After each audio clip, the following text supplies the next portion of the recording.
The supervisor's voice was a wall of condescending calm. "Ma'am, I've made the final decision. Either the bag gets checked or you don't fly today. It's that simple." Dr. Lena Holloway looked from the man's smug face to her sleek, graphite-colored carry-on, the product of her life's work. The bag wasn't just a piece of luggage, it was a statement, a testament to innovation, and it was now at the center of a humiliating public spectacle. What the supervisor, the gate agent, and the entire airline didn't know was that the very logo emblazoned on their uniforms, their boarding passes, and the fuselage of the plane outside was there because of a multi-million-dollar deal she had personally signed. They weren't just refusing her bag, they were insulting the very brand that was keeping their airline afloat. The hum of the international terminal at JFK was a familiar symphony to Dr. Lena Holloway. It was a chaotic orchestra of rolling wheels, anxious announcements, and a dozen languages overlapping in a seamless murmur. For Lena, it was the sound of progress. As the founder and CEO of Aura Luggage Airports were her second home, her real-world laboratories. At 38, she had single-handedly revolutionized the travel industry. A PhD in material science from MIT, she hadn't just started a company. She had invented the proprietary polymer composite that made Aura bags virtually indestructible, yet lighter than anything on the market. Her own carry-on, the Aura Odyssey model, was her pride and joy. It was a masterpiece of design and engineering, with a graphite shell that shimmered subtly under the terminal lights, whisper-quiet magnetic wheels, and a patented compression system that allowed for maximum capacity within regulation dimensions. It was to the millimeter compliant with the carry-on sizer for every major airline in the world, a fact she knew intimately, as she had overseen the design specifications herself. Today's flight, Meridian Airways, Flight 101 to London Heathrow, was particularly significant. She was heading to London to finalize the marketing rollout of a landmark $50 million sponsorship deal. Aura Luggage was now the official exclusive luggage partner of Meridian Airways. The deal was a massive coup, set to elevate her billion-dollar company into a global household name. Her presentation, stored on a secure drive inside the Odyssey, contained the final projections and creative assets that would be unveiled to Meridian's European executive team. Beside the drive were 3 custom-molded prototypes for a new smart locking mechanism she planned to surprise them with. Checking the bag was therefore not an option. As she approached Gate B24, she felt a quiet sense of satisfaction. The new Meridian branding was already being displayed. A massive digital banner behind the check-in desk showed a smiling pilot standing next to a gleaming set of Aura luggage. The tagline read, "Meridian Airways and Aura Journey Smarter Together." Lena, dressed in a tailored navy blue blazer and comfortable but chic trousers, blended in with the other business-class travelers.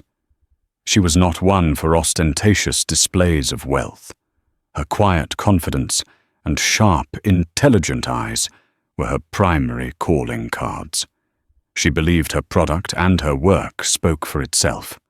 The boarding process began, starting with passengers requiring special assistance, followed by first and business class. As Lena's group was called, she walked toward the gate, pulling her Odyssey smoothly behind her. The gate agent, a woman with a severe haircut and a name tag that read Brenda, was watching each passenger like a hawk, her eyes darting immediately to their carry-on luggage. "Good morning," Lena said, offering a warm smile as she handed over her passport and boarding pass. Brenda didn't return the smile. Her gaze was fixed on the Aura bag. "That looks a bit bulky," she said, her tone flat and accusatory. "You'll need to place it in the sizer." Lena's smile didn't falter, though she felt a flicker of annoyance. It was a power play she'd seen 1,000 times. Of course, she replied politely. "It's a standard dimension carry-on. It'll fit perfectly."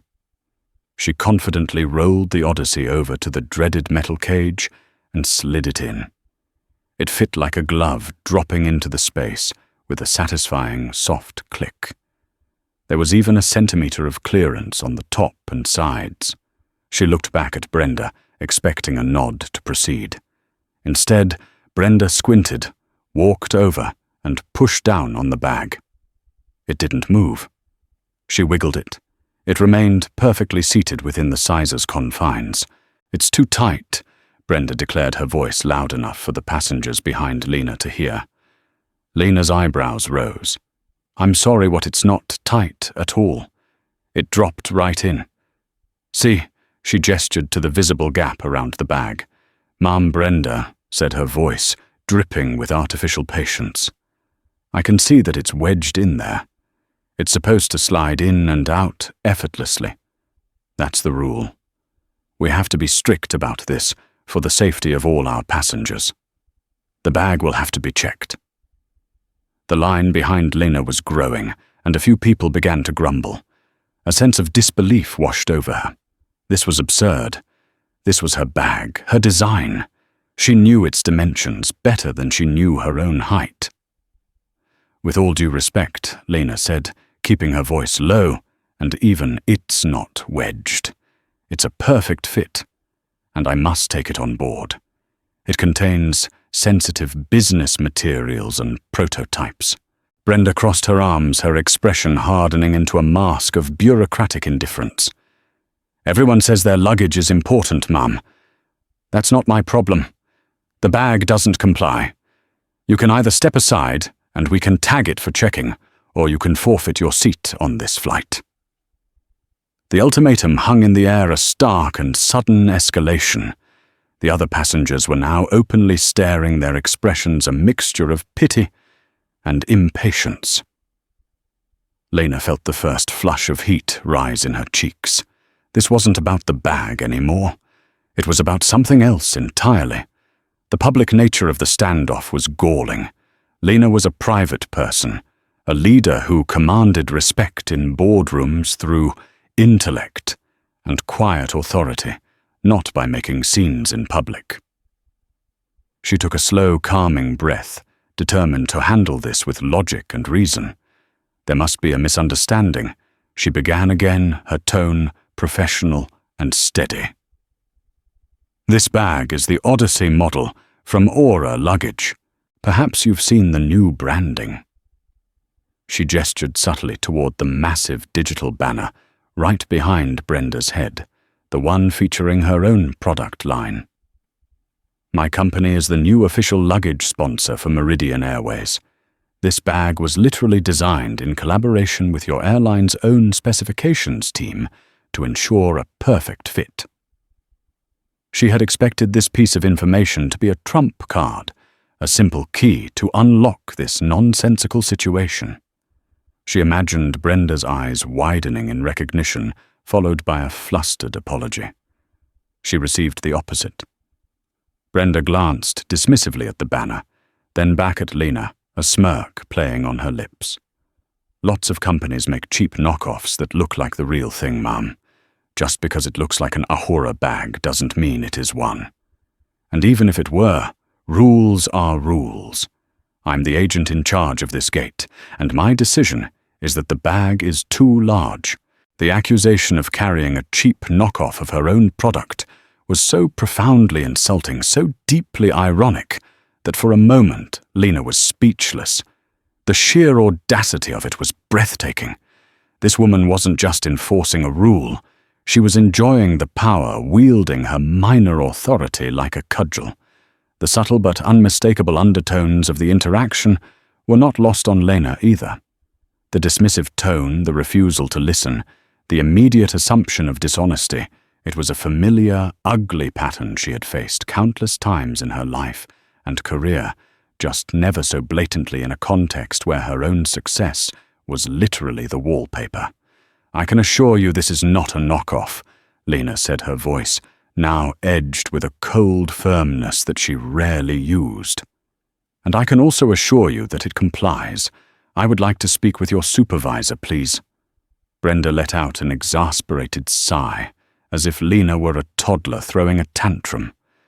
Fine, but he's going to tell you the exact same thing. She picked up her desk phone and spoke into it in a low conspiratorial tone. Gary, I've got a situation at B24. A passenger with an oversized carry-on refusing to comply. Business class? Yes. Okay. She hung up and gave Lena a triumphant look. My supervisor, Gary Price, is on his way. You'll need to step out of the line so we can continue boarding. Humiliated, Lena pulled her perfectly sized bag from the sizer. It slid out, with a single fluid motion, utterly belying Brenda's claim that it was wedged and stood to the side. The other passengers shuffled past, some shaking their heads in sympathy, others shooting her annoyed glances for causing a delay. Each passing moment felt like an eternity. She could feel her composure, her carefully constructed shield of professionalism, beginning to crack. Her mind raced not just with anger, but with the logistical nightmare this was creating. Her presentation, her prototypes, everything she needed for the career-defining meeting in London was in that bag.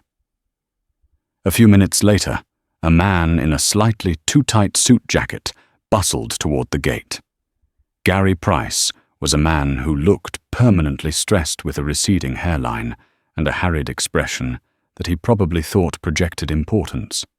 He didn't make eye contact with Lena. Instead, he went straight to Brenda. "What's the problem here?" he asked, loud enough for everyone to hear. Brenda launched into a one-sided dramatic retelling. "This passenger's bag is too big for the sizer. I told her it needs to be checked, but she's refusing to cooperate. Started going on about some sponsorship and claiming it's a special bag. It was clearly wedged in there, Gary, a total safety hazard." Gary nodded along, not once looking at the bag or the sizer. He had already made his judgment based entirely on his employee's report. He finally turned to Lena, his face a mask of practiced authority. "Mum," he began, his voice, the epitome of condescending corporate speak. "I understand you're frustrated, but our gate agents are highly trained to ensure compliance with federal and company safety regulations. Brenda's assessment stands. The bag is oversized." "It is not oversized," Lena stated, her patience worn thin. "I just demonstrated that it fits. Your agent is mistaken.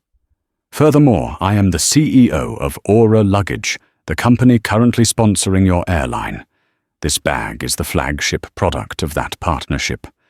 I am on my way to a meeting with your own executive team. Checking this bag is not an option." She delivered the information flatly factually. It wasn't a boast. It was a last-ditch effort to inject sanity into the situation. Gary Price, however, seemed to interpret it as a threat from a delusional, entitled passenger. He actually chuckled a short, sharp, disbelieving sound. "The CEO, right. Mom, you wouldn't believe the things people say to try and get out of a baggage fee. It's a nice story, but it doesn't change the physical reality. Now we're on a tight schedule. I've made the final decision. Either the bag gets checked or you don't fly today. It's that simple." The finality in his voice was like a slamming door. He had not listened. He had not investigated.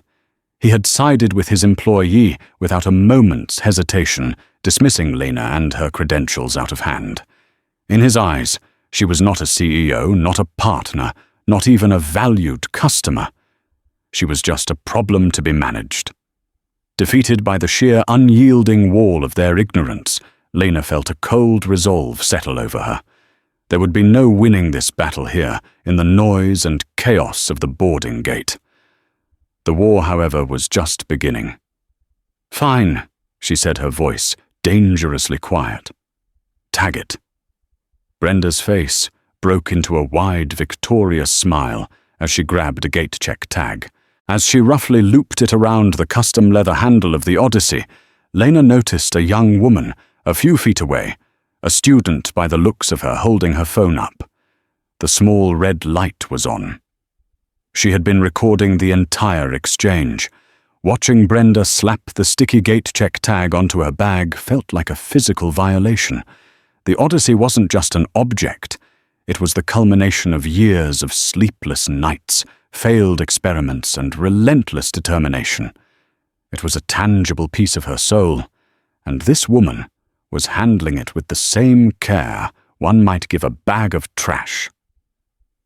The final insult came when Brenda, with a flourish of petty power, ripped the tag's receipt and handed it to Lena. "You can pick it up at baggage claim in London, if it gets there." The implied threat was unmistakable. Lena took the flimsy paper without a word, her expression unreadable. She walked down the jet bridge, her footsteps echoing in the narrow corridor. The flight attendants greeted her with bright, oblivious smiles as she boarded the aircraft. She found her seat in the quiet, spacious business-class cabin, sank into the plush leather, and closed her eyes. The anger was there, a white-hot coil in her stomach. But it was being rapidly overtaken by something else, a chilling, crystalline focus. The humiliation she felt was not just personal. It was a corporate affront. Meridian Airways, through its employees, had not only insulted her personally, but had also demonstrated a profound contempt for their partnership and her brand. Gary Price's derisive chuckle at her claim of being the CEO echoed in her mind. They hadn't believed her. The possibility that a black woman in a simple blazer could be the head of a billion-dollar corporation was to them so outlandish it was laughable. She pulled out her phone, noting the time and the names on the employee tags, Brenda Jenkins and Gary Price. She began to type a detailed, dispassionate account of the entire incident into her Notes app, capturing every piece of dialogue, every action, every nuance of their condescending tones. She was no longer just an aggrieved passenger. She was a CEO gathering evidence. The plane took off, pressing her back into her seat as it climbed over the New York City skyline. Below her, the world was a sprawling grid of lights and possibilities. Up here, in the pressurized bubble of the cabin, she was trapped with her thoughts. The meeting in London was in 9 hours.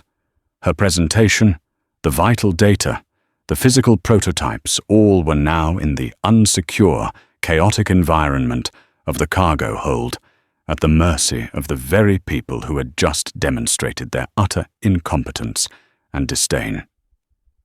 She paid for the premium in-flight Wi-Fi, the connection painfully slow but functional. The first email she sent was to her second-in-command and head of communications, Nathan Reed. The subject line was stark, urgent Meridian incident. The body of the email was brief and precise. Nathan, I was forced to gate-check the Odyssey on MA 101 to LHR. The bag contains the London presentation and the new prototypes. This action was taken by gate agent Brenda Jenkins and supervisor Gary Price at JFK Gate B24, who refused to accept that the bag met carry-on dimensions despite physical proof. They were unprofessional, condescending, and accused me of carrying a counterfeit product. When I identified myself as the CEO of Aura, their partner, I was laughed at and dismissed.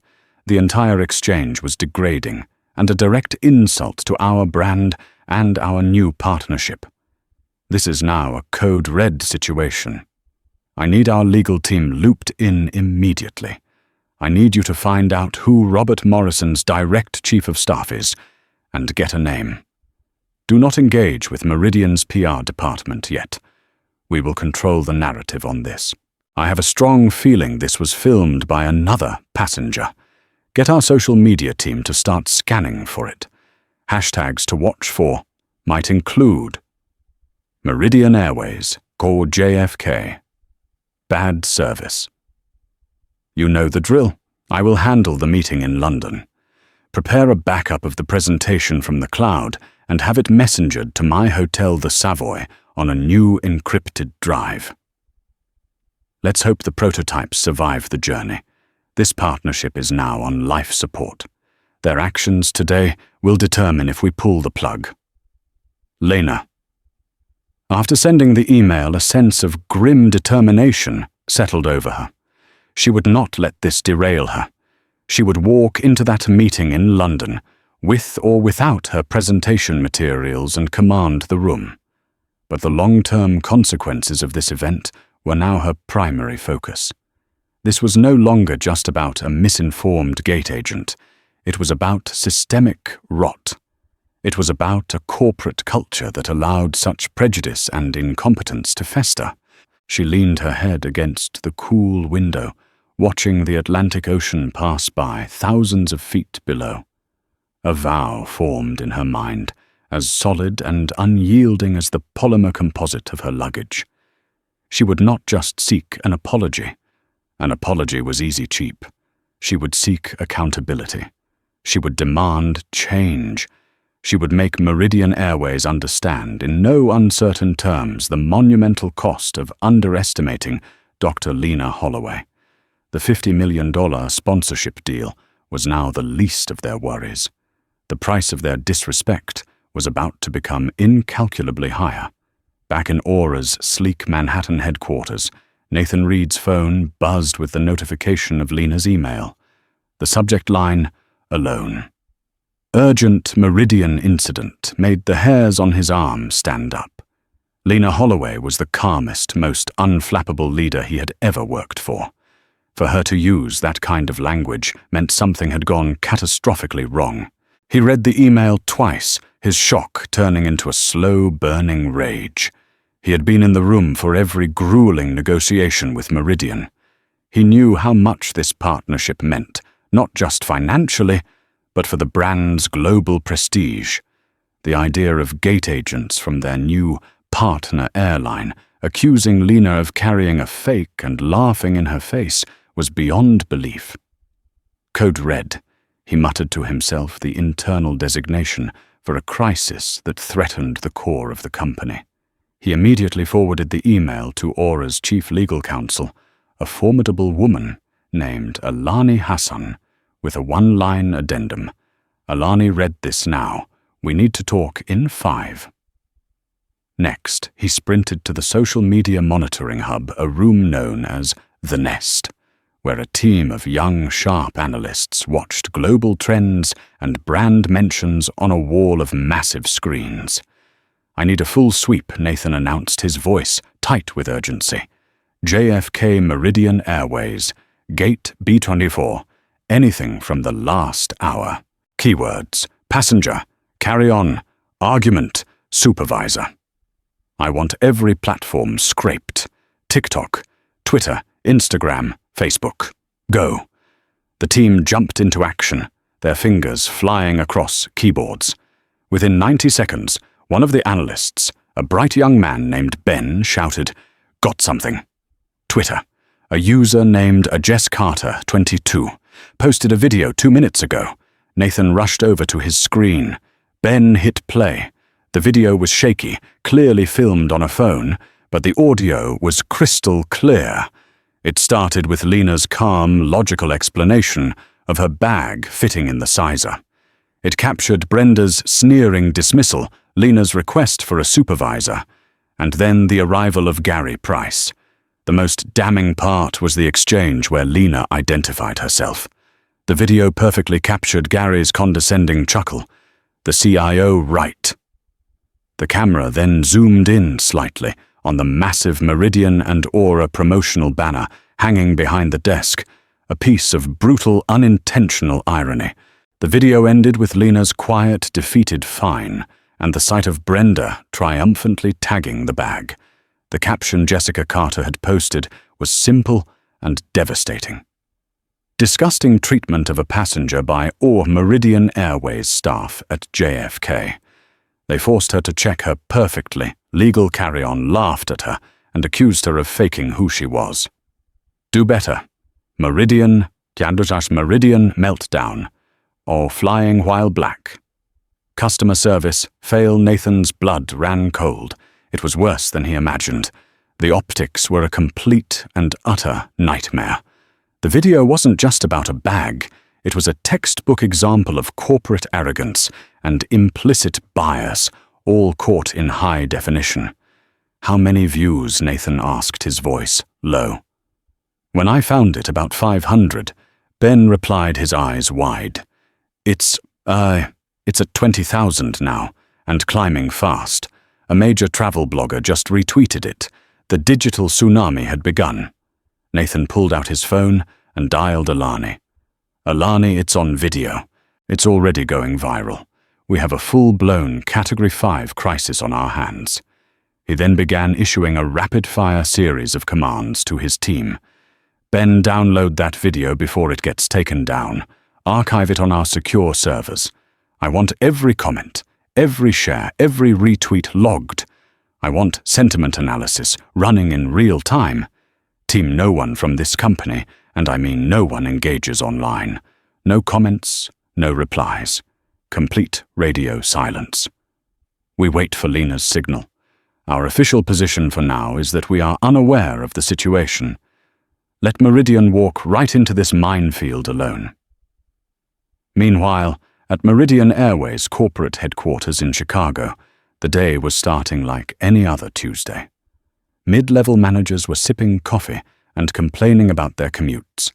In their own social media department, the first alerts about the viral video began to ping. A junior analyst flagged it, labeling it moderate customer complaint, and escalated it to his manager. The manager watched the video and sighed. Another passenger dispute. He followed the standard protocol, drafting a bland, non-committal response to post on Twitter. Meridian Airways is aware of a video showing a disagreement at JFK. We take all customer service issues seriously and are currently investigating the incident. We are committed to providing a safe and comfortable journey for all our passengers.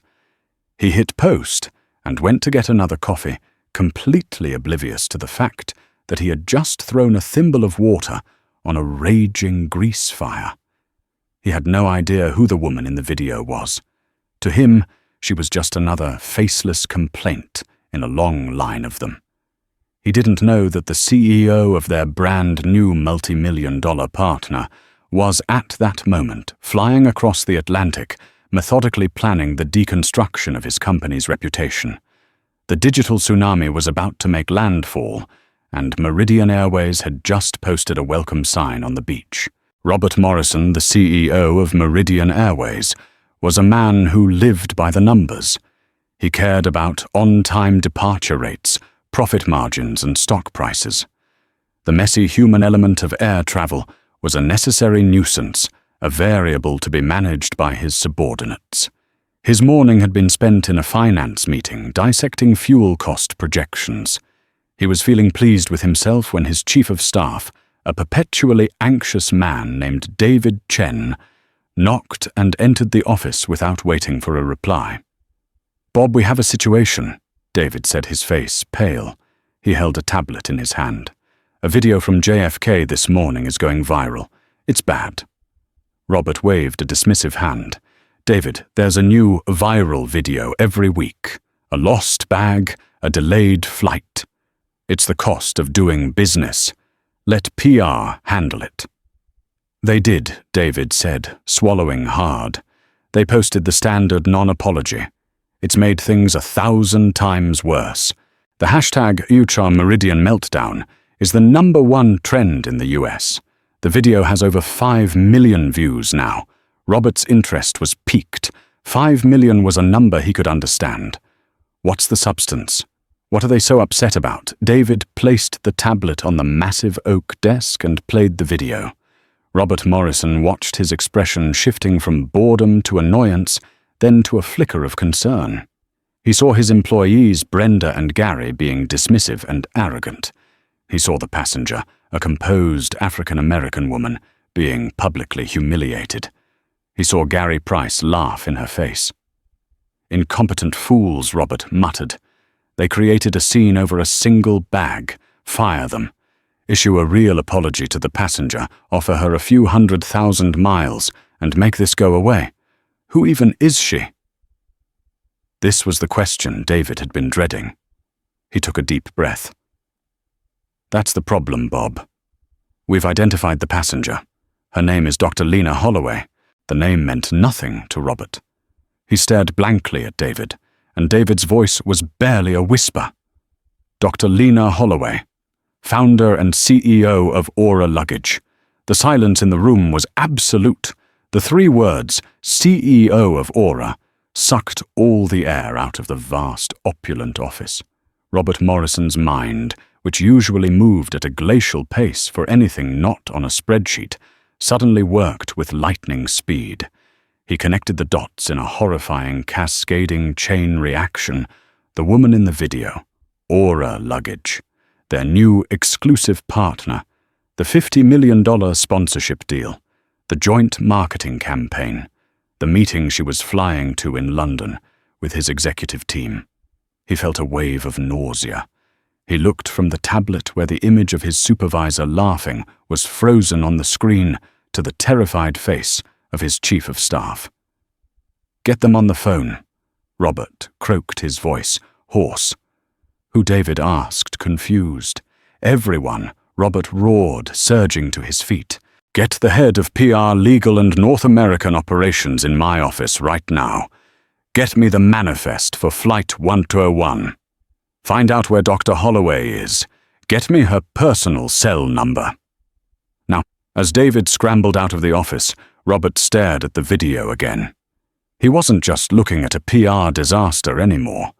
He was looking at a potential $50 million crater in his company's balance sheet. And that was just the beginning. The stock price, the brand reputation, the future partnerships, it was all at risk. His phone buzzed. It was a text from his head of investor relations. "Bob, are you seeing Twitter? The stock is already down 4% in pre-market trading. What the hell is going on?" Panic, cold and absolute, began to set in. He tried to think. What was the protocol here? He had to get ahead of it. He had to call her, apologize profusely, explain that it was a terrible mistake made by a couple of rogue employees. He would tell her they had already been fired. He would offer her anything she wanted. He barked at his assistant through the intercom. "Get me a direct line to Dr. Lena Holloway. Tell her it's Robert Morrison, CEO of Meridian Airways, and it's a matter of extreme urgency." Minutes later, his assistant's voice came back, trembling slightly. "Sir, I have her executive assistant on the line. He says Dr. Holloway is currently in the air unreachable, and that all future communications regarding Meridian Airways are to be routed through her legal counsel's office." The message was clear. She wasn't taking his call. She had already lawyered up. This wasn't going to be solved with a simple apology and some frequent flyer miles. Dr. Holloway wasn't playing their game. She was inventing a new one, and he had a sickening feeling that he was about to lose. The hunter had become the hunted. The woman they had dismissed as a nobody was now holding the fate of his airline in her hands. Flight 101 touched down at London Heathrow under a typically grey and drizzling sky. Lena felt none of the usual fatigue from a transatlantic flight. Adrenaline and righteous fury had been a potent combination, keeping her mind sharp and focused for the entire 7-hour journey. She powered on her phone as the plane taxied to the gate, and the ensuing flood of notifications was overwhelming. There were dozens of texts from Nathan and her executive team, links to news articles from Forbes, The Wall Street Journal, and CNN, all covering the Meridian meltdown. The video had surpassed 10 million views. Aura was trending for all the right reasons, with social media users praising the elegance of the bag and the calm dignity of the unknown CEO lady. Meridian Airways was being systematically dismantled online. A grim smile touched Lena's lips. Phase 1 was complete, and she hadn't had to lift a finger. She disembarked and proceeded directly to baggage claim, knowing what she would likely find. Or rather, what she wouldn't. She stood by the carousel for a full 45 minutes, watching every other bag from her flight tumble out onto the belt. Her odyssey was nowhere to be seen. The final predictable failure in a chain of failures. They hadn't just insulted her. They had lost the very bag at the center of the dispute, the the bag containing her valuable prototypes. She walked to the Meridian Airways baggage services office, where a frazzled-looking agent was dealing with a long line of annoyed passengers. When it was her turn, she calmly presented her gate check tag. The agent typed the number into his system. He frowned. That's odd. The tag was scanned at JFK, but it looks like it was never loaded onto the aircraft. It's missing, ma'am. We've opened a file for it. It will probably turn up in the next 24 to 48 hours. Lena simply nodded. She took the file number and the claim paperwork. She didn't argue. She didn't raise her voice. She had all the evidence she needed. She took a photo of the claim form and emailed it to Nathan with a single word: irredeemable. She took a black car to the Savoy, where a courier was already waiting in the lobby with the new encrypted drive from Nathan. Her backup plan was in motion. She checked into her suite, took a long, hot shower, and put on a fresh power suit, a striking emerald green that projected confidence and authority. She spent the next hour reviewing the duplicate presentation, her focus absolute. The anger was now a tool, honed and sharpened, ready to be deployed. At precisely 2:00 p.m., she walked into the Meridian Airways corporate office in central London. The atmosphere was funereal. The receptionist looked up at her, her eyes widening in dawning horror. She clearly recognized Lena from the video. Dr. Holloway, the receptionist, stammered.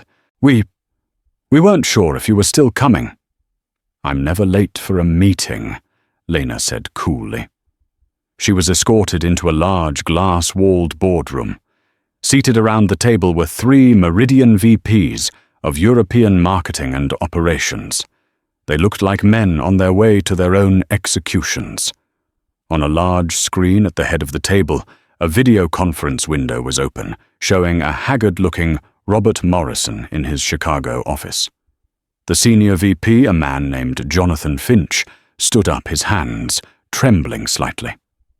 "Dr. Holloway, on behalf of all of us at Meridian Airways, I want to offer our deepest, most sincere apologies for the unacceptable incident at JFK this morning.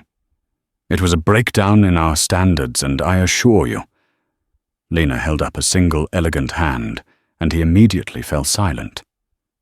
"Mr. Finch," she said, her voice calm and filling the silent room. "Let's not begin with empty platitudes. You have a presentation to give me regarding the rollout of our joint marketing campaign. I've come a long way. Please begin." Stunned, the VPs exchanged panicked glances. Robert Morrison on the screen looked equally bewildered. This was not the screaming, demanding adversary they had prepared for. This was something far more unnerving, a commander taking control of the battlefield. For the next 20 minutes, Jonathan and his team stumbled through their presentation. They showed mock-ups of airport lounges decked out in aura branding concepts for in-flight magazine spreads and digital banners. It was all excellent work, a vision of a seamless, prestigious partnership. With every slide, the irony in the room grew thicker, more suffocating. When they finished, an awkward silence descended. All eyes were on Lena. She sat motionless for a moment, then leaned forward slightly. "Thank you. It's a compelling vision of what our partnership could be. A partnership based on mutual respect, professionalism, and a shared commitment to excellence." She paused, letting the words hang in the air. Now she said, her voice dropping to an icy, precise tone, "I'd like to show you a short video. It's a piece of user-generated content that demonstrates the current reality of our partnership." She produced a small adapter from her briefcase, connected her phone to the massive screen, and with a few taps, the viral video of her humiliation at Gate B24 filled the wall. Gary Price's condescending chuckle echoed through the boardroom's high-tech sound system. The VPs flinched as if they'd been struck. Robert Morrison squeezed his eyes shut.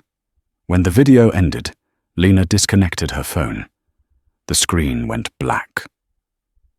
That she said softly, but with the force of a thunderclap, is the true state of our partnership today. Your company didn't just mishandle my luggage. Your employees, representing your corporate culture, accused me of fraud. They ridiculed me. They treated me with a level of disrespect I have not encountered in my professional life. And then, to complete the trifecta of incompetence, you lost my bag. The bag with my prototypes. She looked directly at the camera at the face of Robert Morrison. So, Mr. Morrison, let's dispense with the marketing presentation. The only discussion we need to have right now is about whether the Aura Meridian partnership has a future, and if it does, what that future is going to cost you. The boardroom was a vacuum of sound. The 3 VPs in London looked as if they might spontaneously combust from sheer terror. On the screen, Robert Morrison, the titan of the airline industry, looked diminished, a man trapped in a box of his own company's making. He finally found his voice, a strained, desperate rasp. Dr. Holloway. Lena, I am mortified. There are no words to express how sorry I am. The employees involved, Brenda Jenkins and Gary Price, have been suspended pending immediate termination. It was a disgusting, isolated incident, and it does not represent the values of Meridian Airways. Lena let his words hang in the air before dissecting them with surgical precision. Isolated, Mr. Morrison. I don't believe that for a second. What I experienced was not a breakdown in standards. It was a demonstration of your standards. Your employees felt empowered to act that way. They felt secure in their judgment, confident that their supervisor and their company would back their prejudiced assumptions. And you know what? They were right. Mr. Price backed Ms. Jenkins without a moment's hesitation. Your system worked exactly as it was designed to. She stood up and began to pace slowly in front of the large windows overlooking the London streets. This isn't about 2 bad employees. This is about a rotten corporate culture, a culture that allowed them to look at a black woman regardless of her business class ticket or the quality of her belongings and see someone lesser, someone untrustworthy. A culture that finds the idea of me being a CEO laughable. She stopped and turned back to face the camera. So terminating 2 employees is not a solution. It's a public relations maneuver. It's a sacrificial offering you hope will appease me. But I am not interested in sacrifices. I am interested in systemic change. The blood drained from Morrison's face. He knew this was going far beyond a simple settlement. What do you have in mind? He asked the question, heavy with the unspoken fear of the answer. Lena walked back to the table and laid her hands flat upon its polished surface. She was no longer just a CEO. She was a judge about to deliver a verdict. Here is what is going to happen. She stated, her voice devoid of any emotion, but absolute resolve. The $50 million sponsorship contract is hereby frozen effective immediately. All joint marketing activities will cease. We will be releasing a public statement to that effect within the hour, citing a fundamental breach of partnership values. The VPs in the room gasped. Morrison looked like he had been punched. This is the starting point of our negotiation.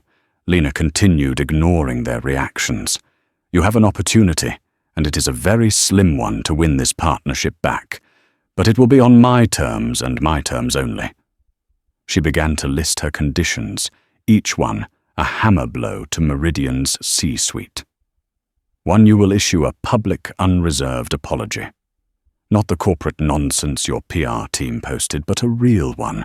It will name me. It will name your employees.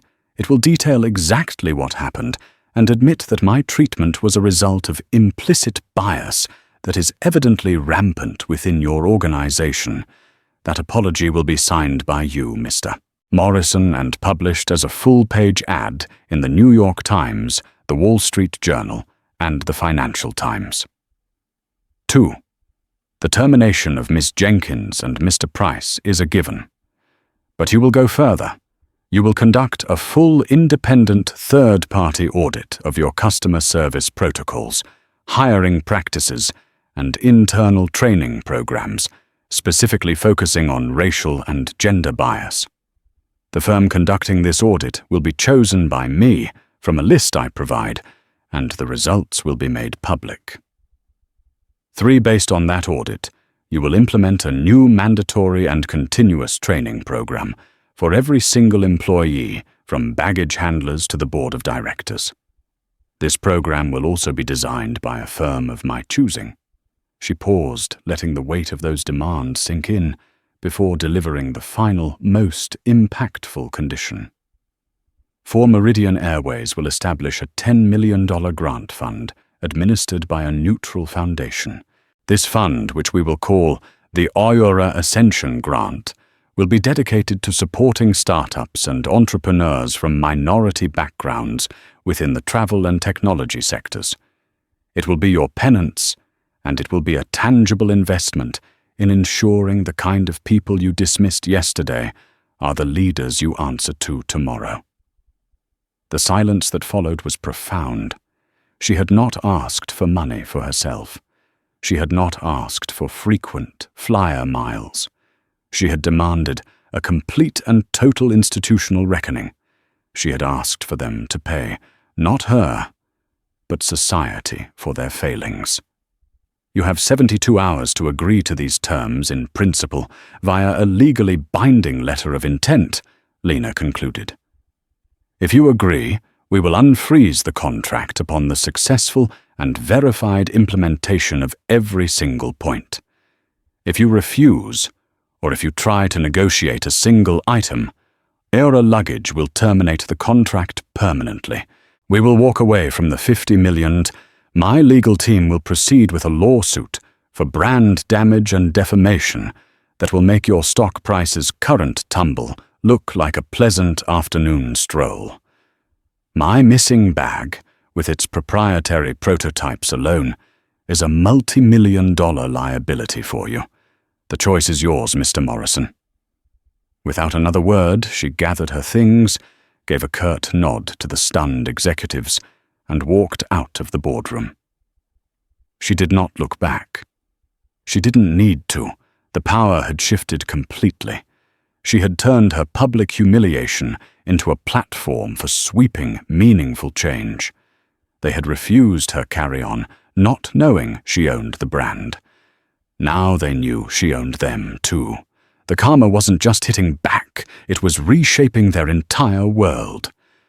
The moment the heavy boardroom door clicked shut behind Dr. Holloway, the fragile composure of the Meridian executives shattered. Jonathan Finch, the senior VP, slumped into his chair as if his strings had been cut. On the screen, Robert Morrison looked like a man who had aged a decade in the span of an hour.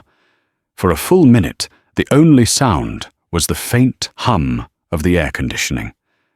Well, Morrison finally rasped his voice, a hollow echo in the cavernous room. She wasn't bluffing. Bob, a $10 million grant fund.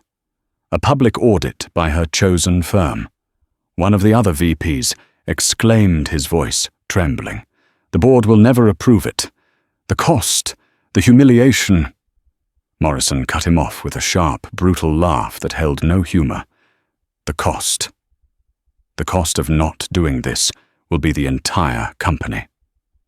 Don't you understand what just happened? She played this perfectly. She's not asking for a payout. She's demanding our soul. If we fight this, we are the villains in a story that is now front-page news across the globe.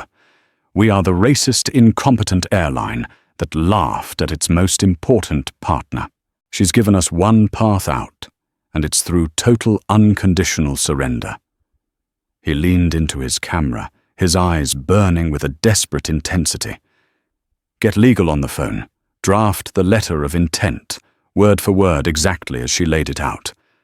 I want it on her desk, or rather her lawyer's desk, by morning. Don't change a single comma. Our only move here is complete and utter compliance." The news of Meridian's capitulation broke the next day, not as a leak but as a deliberate press release from Aura Luggage. It stated that Meridian Airways had agreed in principle to a series of transformative actions to address deep-seated institutional failures.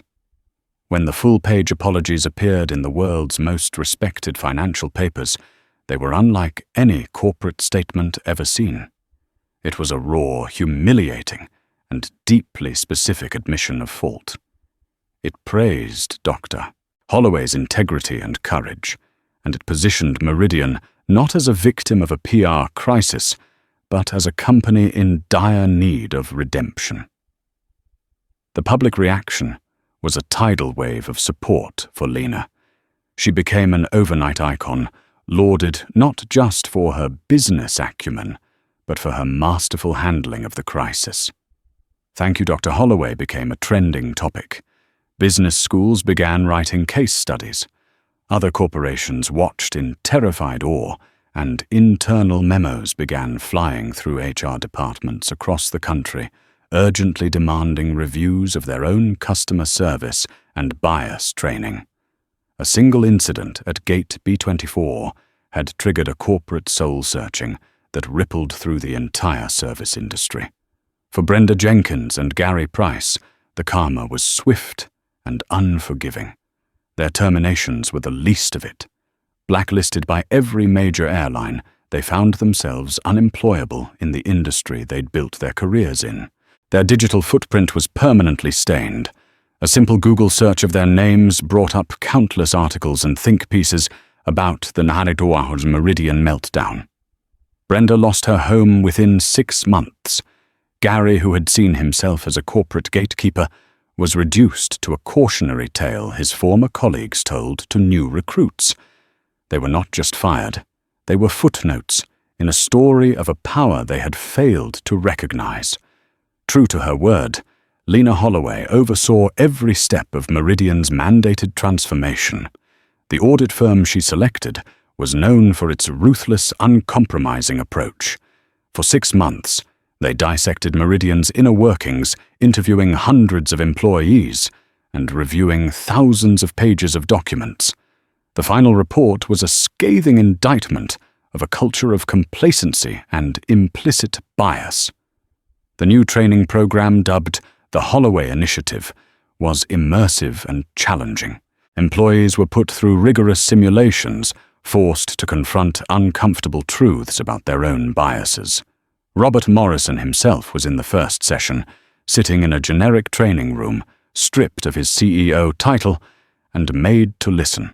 Meanwhile, the Oyura Ascension Grant began its work. The first recipient was a young black woman from Atlanta, who had developed a revolutionary app for solo female travelers.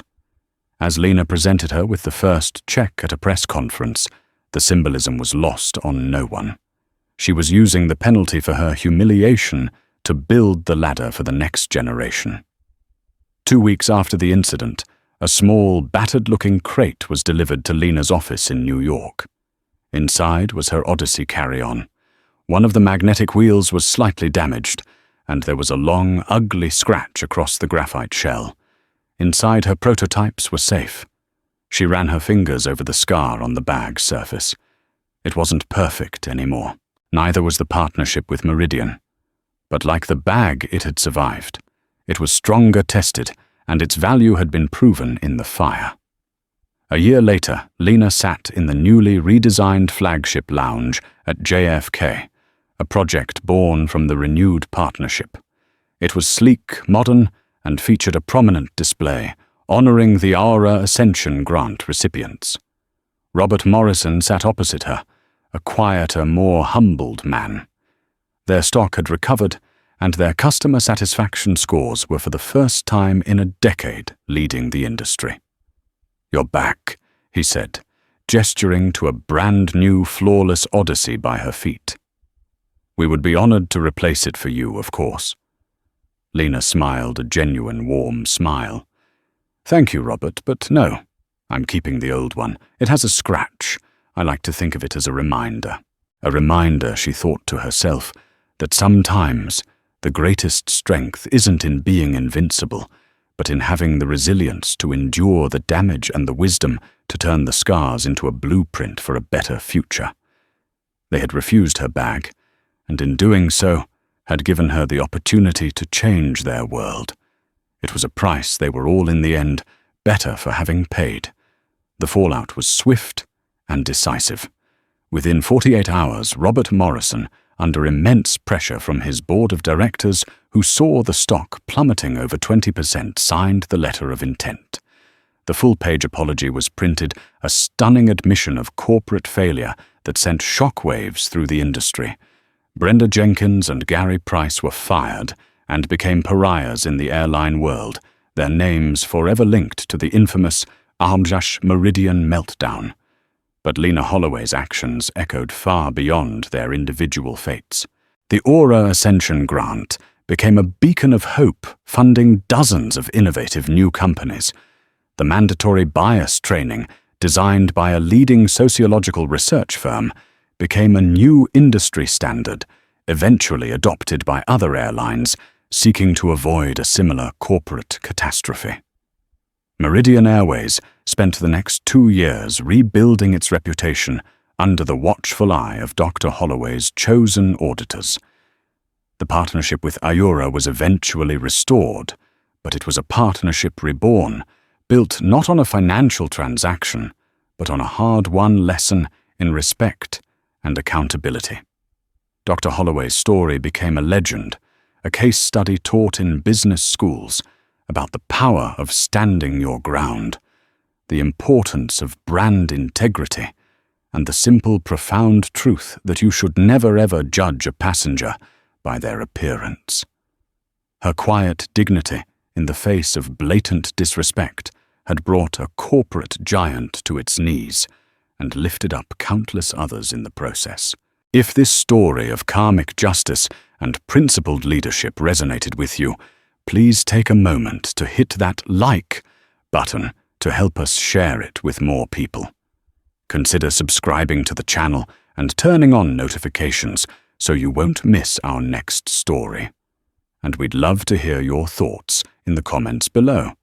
Have you ever witnessed a moment where someone was completely underestimated? Share your story. Thank you for listening, and remember, true power isn't about being the loudest voice in the room, but about having the conviction to make your quiet voice heard.